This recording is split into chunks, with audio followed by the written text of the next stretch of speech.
विदा होते समय बस एक यही आवाज़ सुनाई दे रही थी। भाई साहब आप परेशान न हो, शोभा को हम बहू नहीं बेटी बनाकर ले जा रहे हैं।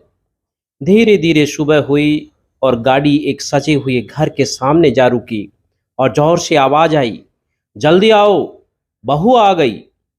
सजी हुई थाली लिए एक लड़की दरवाजे पर थी। ये दीदी थी जो स्वागत के लिए दरवाजे पर थी। और पूजा के बाद सबने एक साथ कहा, बहू को कमरे में ले जाओ।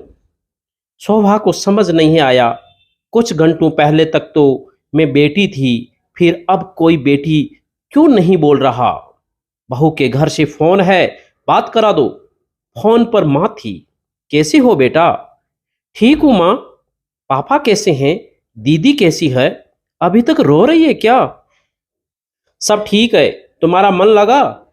हाँ माँ, लग गया। माँ से कैसे कहती, बिल्कुल मन नहीं लग रहा, घर की बहुत याद आ रही है। फोन रखते हुए माँ ने कहा, बेटा देखो, बहुत अच्छे लोग हैं, बहू नहीं बेटी बनाकर रखेंगे, बस तुम कोई गलती मत करना। शोभा और उसकी ननद विभा दोनों का जन्मदिन एक ही महीने में आता था। शोभा बहुत खुश थी, साथ साथ जन्मदिन मना लेंगे और पहली बार ससुराल में जन्मदिन मनाऊंगी। सुबह होते ही घर से सबका फोन आया। मन बहुत खुश था और पति की मुबारकबाद देने से दिन और अच्छा हो गया था।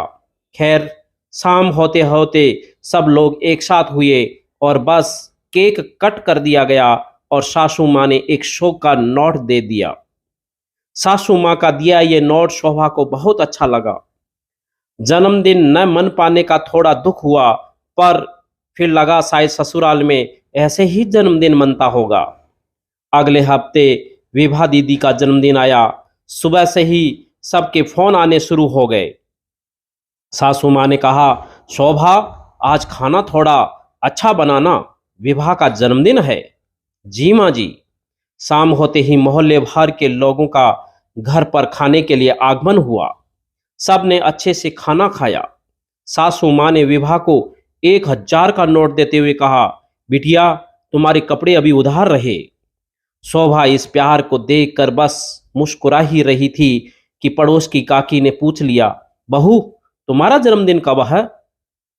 शोभा बड़े प्यार से बोली, काकी अभी पिछले हफ्ते ही गया है, इसलिए हम दोनों ने साथ साथ मना लिया। क्यों विभा दीदी, सही कहा ना? विभा उसकी तरफ देखकर सिर्फ मुस्कुरा दी।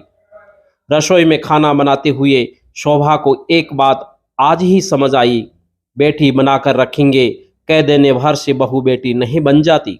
और माँ की बात याद आ गई, बस बेटा तुम कोई गलती मत करना। और आंखें न जाने कब नम हो गई।